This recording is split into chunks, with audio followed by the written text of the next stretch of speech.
지금부터 안식일 제2편을 설명을 드리도록 하겠습니다. 설명을 드리기 전에 지난 시간에 대해서 잠시 요약해 보면, 안식일은 하나님처럼 인간이 6일 동안 일하다가 일곱째 날에는 일을 멈추고 예배로 나아가는 그런 날이죠. 이렇게 하나님 앞으로 나아오는 백성들에게 하나님은 복을 부여하시죠. 또한 이 안식일은 종말론적인 그런 목표를 갖고 있어서 나중에 더 큰 영생과 복락을 담고 있었습니다. 그런데 아담의 범죄로 말미암아 안식일이 훼손이 되었고, 그렇지만 하나님은 안식일을 향한 창조와 종말의 목적을 꺾지 않으셨습니다.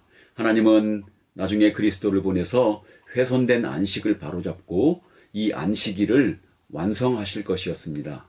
따라서 하나님의 안식일 규례는 모든 세대에 걸쳐서 영속력이 있는 거죠. 모세가 시내산에서 안식일 율법을 포함한 10계명을 받기 이전에도 사실 이미 이스라엘 백성들에게 이 안식일은 친숙한 그런 날이었다고 살펴보았습니다. 그러면 이 편에서는 모세 시대에 주어진 안식일 율법의 성격과 특징과 의미는 무엇인가?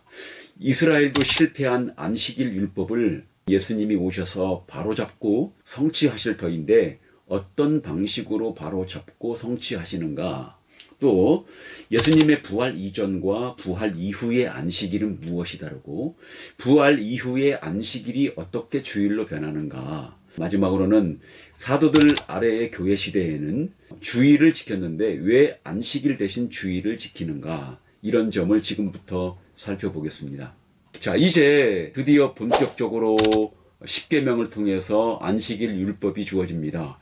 출애굽기 20장 8절에서 11절에 안식일을 기억하여 거룩하게 지키라. 엿새 동안은 힘써 네 모든 일을 행할 것이나 일곱째 날은 내 하나님 여호와의 안식일인즉 너나 네 아들이나 네 딸이나 네 남종이나 네 여종이나 네 가축이나 내 문 안에 머무는 객이라도 아무 일도 하지 말라. 이는 엿새 동안에 나 여호와가 하늘과 땅과 바다와 그 가운데 모든 것을 만들고 일곱째 날에 쉬었음이라. 그러므로 나 여호와가 안식일을 복되게 하여 그날을 거룩하게 하였느니라. 10계명을 통해서 이제 본격적으로 안식일 명령이 주어지는데요. 이스라엘을 출애굽시켜서 구원하신 목적이 언약을 맺어서 하나님의 소유, 하나님의 백성을 삼기 위함이었는데 10계명은 언약의 법규이자 토대이고 이 10계명 중에서 안식일과 관련한 규례가 가장 길게 나옵니다. 안식일 규례에서도 똑같이 두 가지를 명령하시는데 아무 일도 하지 말라, 노동을 중지하는 그런 명령과 그래 거룩하게 지키라, 성회로 모이라고 하는 그런 명령이죠. 그런데 여기 11절에서 매우 중요한 점이 하나 나오는데 안식일을 세상 창조와 관련하는 창조 기념일로서 지키라고 하는 그런 점이죠. 자, 이는 창세기 2장 3절을 상기시키는데 하나님이 엿새 동안 창조의 사역을 하시고 마지막 일곱째 날 안식하셨듯이 하나님의 백성 이스라엘도 엿새를 일하고 일곱째 날은 하나님처럼 안식하면서 따로 성회로 모여서 예배드리고 하나님이 주신 복을 누리라고 하는 그런 점이죠.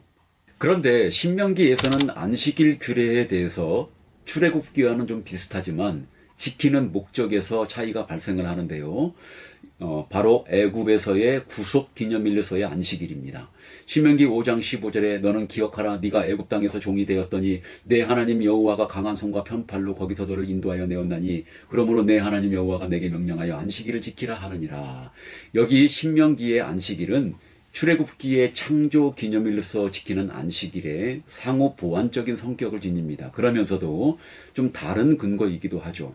사실 신명기에서 말하는 구속 기념일로서의 안식일의 의미는 이스라엘 백성이 애굽에서 종된 상태에서 쉼도 없는 고된 노동 생활에서 쉼이 있는 복된 생활로 구원받은, 구속받은 것을 기념하는 날이기도 하다는 사실이죠. 그래서 애굽의 무력한 종살이에서 구원하신 일, 그 크신 하나님의 능력과 지혜와 사랑을 기억하는 날이었습니다. 또한 안식일은 우리 출애굽기 31장 13절에 너는 이스라엘 자손에게 말하여 이르기를 너희는 나의 안식일을 지키라. 이는 나와 너희 사이에 너희 대대의 표징이니 라고 안식일이 구속받은 하나님 백성의 표징으로 나오는데요.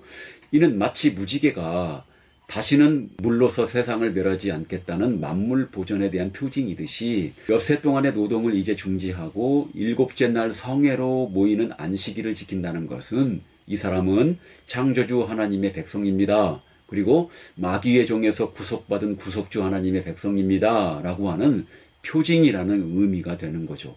이런 의미에서 본다면 안식일의 율법은 아주 중요하고, 그래서 이 안식일 법을 어긴 죄는 매우 클 수밖에 없는 거죠. 민수기서 15장 32절에서 36절에 안식일에 나무하다가 죽임을 당한 처벌이 나오는데요. 이 처벌에서 드러난 중요한 점은 첫 번째로 안식일을 어기는 것은 안식일에 담긴 모든 목적과 내용을 더럽히는 것이고, 이는 하나님의 가장 중요한 사역인 창조사역과 구속사역을 기념하기 위하여 구별된 이 거룩한 날을 더럽히는 그런 죄고요. 두 번째로 아담처럼 율법을 어기면 죄의 삭스로 죽음의 형벌이 수반된다는 것을 보여주고요. 세 번째로 안식일을 어기면 처벌이 진 밖에서 이루어지는데, 이것은 하나님 백성에서 끊어진다는 그런 의미이기도 하죠. 그래서 이런 안식일의 중요성을 하나님은 1년 내내 체감할 수 있도록 레위기서 23장에서 아예 1년 동안 지킬 절기들을 주시면서 각 절기마다 안식일과 관련된 예배 일정표를 주십니다. 이 예배 일정표의 뿌리와 근간이 안식일입니다. 그래서 매주 이스라엘의 각 처에서 휴식하며 성회로 모이고 특별한 제사를 드리는 날이기도 하죠. 구속을 의미하는 6월절, 공급을 의미하는 77절, 돌보심을 의미하는 초막절, 죄 용서를 의미하는 속죄일은 특정 목적으로 하나님께 예배하기 위해서 성회가 요구되었습니다. 또한 이 안식년과 희년은 아예 안식일의 원리에서 제정된 그런 명절이죠. 땅은 하나님의 값없이 주어진 선물이고 하나님이 공급하시는 분임을 알려주기도 하고, 일정 정도의 휴식이 주어져야 한다는 사실을 말해주죠. 또한 전체 예배 일정표들의 절기들은 하나님과의 교제에서 누리는 천상의 휴식을 상기시키기 위함이기도 했습니다. 여러분, 그런데 이스라엘 백성들도 아담처럼 안식일을 지키는데 실패하고 말았습니다. 따라서 선지자들은 타락한 이스라엘 백성들에게 안식일 위반과 이에 따르는 형벌을 주장했고요. 동시에 선지자들은 안식일이 하나님을 통해서 영광스럽고 포괄적인 예배를 표현하는 수단으로서 하나님이 장차 보내실 메시아를 통해서 만방의 사람들에게 예배와 교제로 나아오게 하심으로써 이 안식일의 목적을 이룰 것을 예고하기도 했죠. 드디어 선지자들이 예고한 메시아 예수 그리스도께서 오셨습니다. 그리스도는 마지막 아담으로서 첫째 아담이 실패한 하나님의 뜻과 계획을 성취하신 분이시죠. 이 성취의 최종적인 확증이 바로 부활입니다. 안식일도 마찬가지인데요. 안식일의 최종적인 성취가 예수 그리스도의 부활이죠. 자, 이런 점에서 예수님의 부활 사건을 기점으로 우리는 안식일을 살펴보고 이해할 필요가 있는데요. 부활 이전의 공생의 사역 모두는 아직 예수님이 모세 언약 아래에 있었고 그 언약을 이루시고 있다는 점을 말해주는 거고, 부활 이후에는 이 안식일에 있어서 완전히 패러다임적인 그런 전환을 이루게 되는 일이 발생을 하게 되는 거죠. 이처럼 예수님은 구약의 안식일을 성취하러 오신 분인데, 공간복음의 여러 지도자들과의 논쟁들, 또 취임식의 희년 선포, 또 이적 등을 통해서 안식일과 관련한 예수님의 성취 사역을 우리가 알 수 있습니다. 누가복음 4장 16에서 30절에 회당에서 공식적으로 예수님이 취임 설교를 하셨는데, 이거는 이사야서 61장 1절에서 2절에 은혜의 해, 곧 희년을 선포하는 건데, 희년의 뿌리가 안식일입니다. 우리 공관복음서를 바라보게 되면 예수님은 구약의 안식일을 성취하러 오신 분인데, 공관복음의 여러 지도자들과의 논쟁들, 그리고 취임식인 희년 선포, 또 이적 등을 통해서 예수님이 안식일과 관련한 성취 사역을 하셨음을 우리가 살펴볼 수가 있는데요. 누가복음 4장 16절에서 30절에 회당에서 공적으로 예수님이 취임 설교를 하셨는데, 이것은 이사야서 61장 1절에서 2절에 은혜의 해, 곧 희년에 대한 선포인데요. 희년의 뿌리는 안식일입니다. 예수님의 구원 방식은 눈먼 자를 다시 보게 하고 포로된 자를 자유하게 하는 그런 방식인데, 이는 새 출애굽의 예고이기도 하죠. 또 공관복음에서 안식일에 베푸신 이적들은 안식일의 바른 의미를 잘 보여주고, 예수님이 이런 이적들을 통해서 안식일의 진정한 의미를 회복하러 오셨음을 보여줍니다. 첫째, 가버나움 회당에 더러운 귀신 들린 자에게 귀신을 쫓아주셨는데, 이런 축기 사역은 마귀의 앞잡이인 바로의 종살이에서 속량된 사실과 잘 부합하고, 또 두 번째, 베드로의 장모 열병을 고친 사건은 치료 후에 베드로의 장모의 예수님에 대한 섬김은 안식일의 경배 목적과 잘 부합하고요. 또 안식일의 회당에서 병을 고쳐주신 세 본문들, 손마른 병, 그 다음에 18년 동안 귀신 들린 여자, 수종병 걸린 사람, 이런 이적들이 나오는데요. 이런 안식일에 선을 행하고 생명을 구하는 일, 또 안식일에 귀신으로부터 자유함을 받게 하는 일, 또 속박당하는 사람으로부터 해방을 주는 일, 이런 일은 안식일의 목적과 잘 부합을 하죠. 또 공관복음서에는 예수님과 유대 지도자들 간의 논쟁이 나오는데요. 안식일 밀밭 사건과 또 성전보다 크신 예수님과 관련한 본문에서 나옵니다. 안식일에 제자들이 배가 고파서 밀 이삭을 잘랐는데 이것을 유대 지도자들이 비난하죠. 예수님은 배고픈 다윗과 그 수하들이 높당 제사장 아히멜렉을 찾아가서 제사장만 먹는 음식을 구하고 먹은 것을 하나님은 합당하게 여겼다는 것이죠. 율법은 인간을 짓밟거나 파멸하기 위해서 구상된 것이 아니죠. 안식일이 사람을 위해서 있는 것이고 사람이 안식일을 위해서 있는 것이 아니라는 얘기입니다. 그래서 하나님은 안식일에 이런 일을 금하신 적이 없다라고 예수님을 말씀하셨고요. 또 성전보다 크신 예수님 그 이야기 논쟁에서 예수님은 충격적인 언어로 사용하시는데 제사장들이 성전 안에서 안식일에 죄를 범하여도 죄가 없음을 너희가 율법에서 읽어보지 못하였느냐? 그렇게 말씀하시고, 만일 이들의 논리대로라면 제사장은 제자들처럼 안식일에 죄를 범하고 있다는 그런 셈이 되는 거죠. 그러나 제사장의 이런 활동은 하나님께 거슬리는 것이 아니라 도리어 하나님이 기뻐하는 것이다 라는 그런 의미입니다. 요한복음의 예수님과 관련한 안식일은 공관복음을 보완하죠. 그래서 절기와 성전 예배는 앞으로 지켜지지 않을 것이지만 안식일은 종말론적 성취 때까지 지속될 것을 바라고 있는 요한복음입니다. 요한복음 2장에서 예수님은 성전의 성취시고 또 7장에서 8장에서는 예수님이 절기의 성취시죠. 비록 부활 이후에는 더 이상 이런 절기가 지켜지지 않고 안식일 성전 예배도 큰 변화를 겪게 될 것이지만 요한복음에서는 안식일이 종말론적 성취의 시대에까지 지속된다는 점을 분명히 합니다. 또 요한복음에 보게 되면 안식일과 관련한 세 가지 이야기가 나옵니다. 첫 번째, 38년 된 병자 고친 사건이 나오는데요. 아버지께서 이제까지 일하시니 나도 일한다 라고 예수님이 자기 행동을 변호하시면서 여기서 예수님은 두 가지를 강조하죠. 첫 번째는 예수님은 하나님과 동등하신 하나님이시고, 둘째는 안식일을 범한다는 원수의 주장에 결코 동의하지 않는다는 그런 점입니다. 안식일의 명령이 시행되는 동안에서 하나님은 실제로 일하고 계셨습니다. 안식일 명령은 아무 일도 하지 말라는 것이 아니라 하나님의 일을 하라는 것임을 의미하죠. 여기 이 부활 이전에 여전히 안식일이 구속력이 있음을 우리가 알 수 있습니다. 또 예수님이 안식일에 할례 행하는 일과 관련된 그런 이야기가 나오는데 예수님은 안식일에 행하는 유대인들의 할례에 합법적으로 인정하셨습니다. 할례는 죄가 잘려나가는 표식이고 하나님 백성으로서의 회복을 가리키는 표징이죠. 안식일에 할례가 가능하다면 그러면 치유 사역 또한 가능한 거죠. 또 소경을 고치는 사건이 나오는데 안식일에 눈을 뜬 소경된 사람이 선지자, 하나님이 보내신 이 또 인자로 예수님에 대해서 고백을 합니다. 그래서 고침받은 자가 경배한 것은 안식일의 창조주, 구속주 경배의 그 목적에 잘 부합하는 거죠. 자, 그러므로 사복음서에서 나오는 예수님과 안식일에 관련된 그런 교훈들을 한번 결론적으로 살펴보게 되면요. 세 가지 정도로 나누어지는데 예수님은 안식일을 공생의 기간 동안 여전히 긍정하셨고요. 동시에 안식일의 진정한 의미를 밝히신 분이었죠. 창조 규례로서 안식일과 회당 예배를 예수님은 잘 참석하셨습니다. 예배를 통해서 하나님의 현존으로 인도하는 안식일임을 보여주신 거죠. 선한 일을 위한 날이 안식일이고, 그래서 안식일에 허용되는 두 가지가 육체의 필요를 채우는 일과 자비를 베푸는 일이죠. 두 번째로 예수님은 안식일의 자기 주권을 단언하셨습니다. 예수님은 안식일의 주인이시고 율법 수여자이시죠. 안식일에 대한 권세와 안식일 존중을 선포하셨습니다. 세 번째는 이 안식일이 구원을 기념하는 날임을 보여주신 거죠.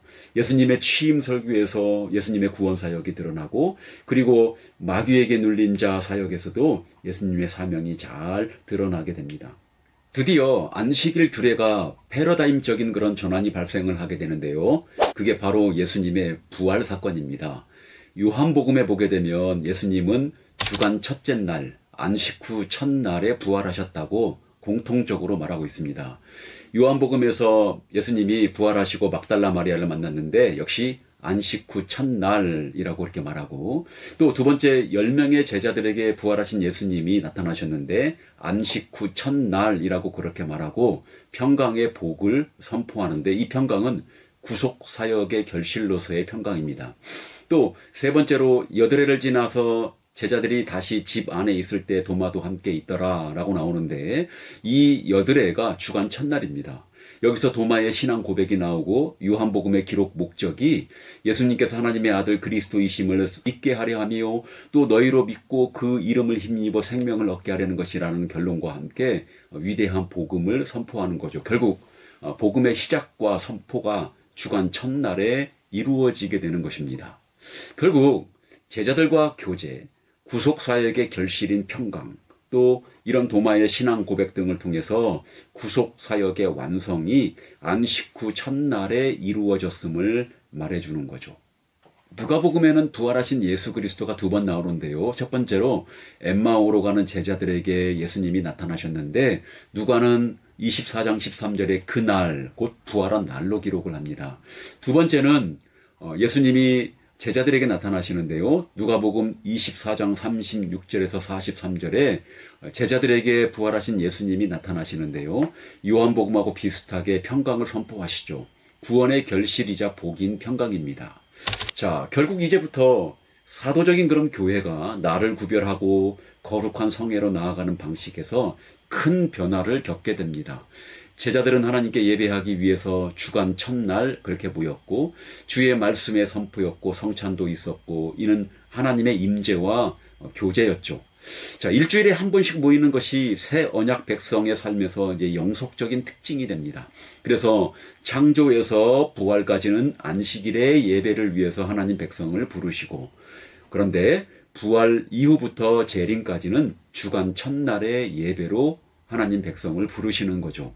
여러분, 그러면 왜 하나님은 하나님 백성이 모이는 날을 부활을 기점으로 해서 바꾸셨을까요? 왜냐하면 부활은 인간 역사에 아주 중요한 영향을 끼치기 때문이죠. 예수님의 구속 사역은 역사의 절정이자 완성으로 이끌게 됩니다. 예수님의 부활로 성령이 오시게 되고 말세가 시작이 된 거죠. 그래서 사도 바울은 예수 그리스도의 부활을 죽은 자들 가운데 먼저 나신 이라고 하면서 새로운 우주적 시작이라고 말했고, 새 창조와 결부시켰습니다. 따라서 부활은 말세와 다가오는 세대 내세의 시작이고 곧 인간 역사의 완성이 되는 거죠. 그래서 부활은 창조와 평행을 이루게 됩니다. 또 이 부활은 안식일의 목표와 관련이 있죠. 안식일은 창조의 기념일이고 구속의 기념일인데요. 부활은 이 두 가지 목적 모두와 관련이 있죠. 인간 역사에서 새 창조의 시작인 동시에 죄인을 구원하시기 위해서 그리스도가 단번에 행하신 확증이 부활인 것입니다. 따라서 하나님 백성이 땅에 속한 일과 의무를 내려놓고 하나님을 예배하기 위해 함께 모이는 하루는 일주일 중에서도 계속됩니다. 하나님 명령의 취지는 변하지 않고 동일하고 이제부터 구체적인 날만 바뀔 뿐이죠. 부활 때부터는 하나님 백성이 예배의 거룩한 휴식으로 모이도록 지정된 날은 토요일이 아니라 일요일입니다. 하지만 여러분, 아직 하나님의 새 창조가 모두 완성된 것은 아니죠. 우리는 이미 그리스도의 부활로 말미암아 새 창조에 참여한 신자지만 아직 새 창조의 모든 것을 경험한 사람들은 아니죠. 그래서 우리 몸의 부활은 신자의 소망이 됩니다. 사도 바울은 우리 몸의 속량이 온 창조의 새로워짐의 일부라고 로마서 8장 23절에서 그렇게 말하고 있습니다. 드디어 하나님의 약속대로 성령이 교회에 부어지고 사도행전부터 이제 교회의 출현과 확장이 시작되었는데요. 구약이 그리스도의 인격과 사역에서 성취에 이르게 된 거죠. 이제 예수 그리스도를 거부하면 구약을 거부하는 게 되는 거고, 교회는 구약을 결코 거부하지 않습니다. 사도행전 2장 42절은 사도의 감독 아래에서 공동 예배를 드리는 대표 구절이죠. 말씀과 성례가 있고 교회가 시행하는 공동 예배에서 성례는 공통적으로 나타나는 특징이었습니다. 그리고 그 주간의 첫날에 모였다고 사도행전 20장 7절에서 말하는데, 사도들이 보편적으로 일요일을 엿새 동안의 노동과 마지막 하루의 쉼과 성회의 날로 그렇게 받아들여졌음을 알 수가 있습니다. 요한계시록은 어떻게 말하는가? 요한계시록 1장 10절에서 주의 날이라고 그렇게 요한은 말하는데요. 말 그대로 주님께 속한 날입니다. 주의 날이 보여주는 것은 기독교인이 사도들의 감독 아래서 하나님을 예배하고 예수 그리스도의 부활을 기억하는 그런 날이죠. 주의 날에 두 가지 예배 특징을 보여주는데, 예수 그리스도가 죽은 자 가운데서 다시 부활하시고 사망과 음부를 이기신 사실을 기억합니다. 그리고 또 하나는 교회의 이런 자발적인 순종이 그리스도의 주권을 보여주는 거죠. 자, 여러분, 제가 지금까지 이렇게 길게 안식일의 의미에 대해서 말씀을 드렸는데요. 결론적으로 말씀을 드리자면, 이처럼 안식일은 하나님처럼 6일 동안 일하다가 일곱째 날에는 일을 멈추고 예배로 나아가는 그런 날이죠. 이런 하나님의 백성에게 하나님은 복을 부여하십니다. 또 이 안식일은 중요한 종말론적인 그런 목표를 갖고 있어서 더 큰 영생과 복락을 담지하고 있죠. 그런데 아담의 범죄로 인해서 안식일의 의미가 훼손됐고, 그리스도는 훼손된 안식일을 완성하고 이루실 주인공이셨습니다. 그래서 그리스도의 부활이 이 구원의 완성의 결정적인 확증인데, 이 부활로 말미암아 교회는 일곱째 날 안식일이 아닌 안식 후 첫날 또는 주간 첫째 날의 날을 구별해서 하나님께 예배로 나아가게 됩니다.